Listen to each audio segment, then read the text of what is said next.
Hey, this is Niranjan here and welcome back to this video in which I'm going to show you how to update your PayPal address in the WooCommerce system so that you can receive payments for the videos. Okay, so in the last video we saw how to go about connecting the buy buttons on the front end page or on the website to the checkout page. All right, now once you are on the checkout page, the next step is basically to process the funds so that once you receive the funds, you're in a position to deliver the product to the customer. Okay, so let me take you through the process of updating your PayPal account in order to receive payments from your customers or potential customers. Okay, go to WooCommerce, go to settings, click on settings option. Once you are there, go to the payments tab.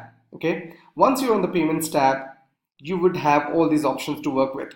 Now there are a couple of questions that I've received in the support desk wherein people have asked, is there any other option to use instead of PayPal? Well, yes, the answer is yes. You can go for direct bank transfer, you can go for check payments, you go for cash on delivery in addition to PayPal. All right, you have all these options.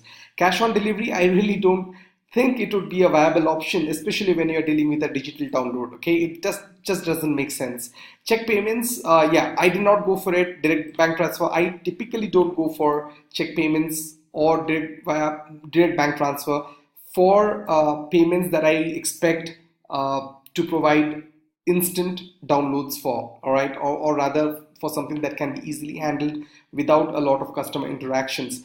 When PayPal is not an option, I would go for direct bank transfer, and that's what you can do as well. All you have to do is enable this, and once you've enabled that, you can then go ahead and start making the setup changes in order to go with that option. Okay, for this, however, for the purpose of this particular video, I'm going to focus on PayPal because that's what I'm going to show you how to connect.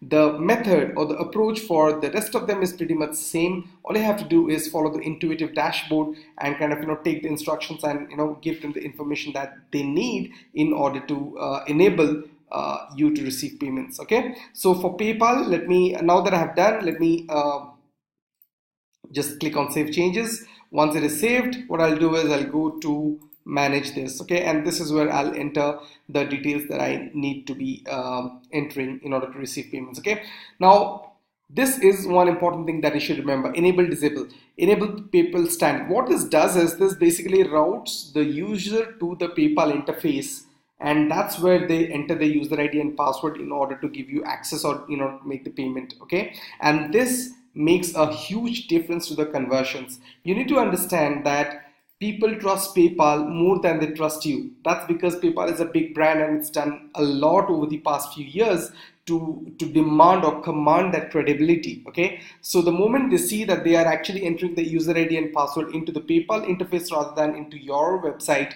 they feel much more comfortable doing that, and that leads to better conversions. Okay, so that's why I suggest you click this on. Okay, now the title is PayPal, description is you just can keep it as is.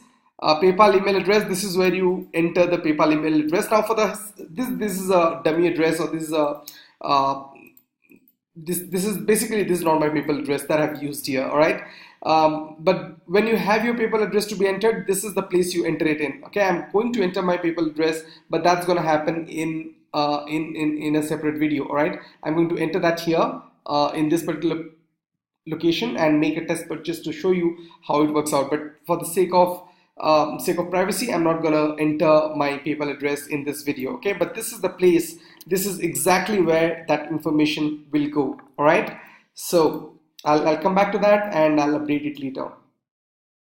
Okay, and rest of them, I believe they're all good. I mean, you just can play around with these options and see what is that you need to update, but I'm pretty much happy to save the changes once I made my updated my PayPal account over there. Right, so just click on save changes after the PayPal account is upgraded, and I think you're all set to receive payments. Okay, I'll close this video here and I'll go ahead and make the changes by updating my PayPal account and save the changes here, so that in a subsequent video I can actually make a purchase and show you how it works out. All right, thank you so much for checking this video out.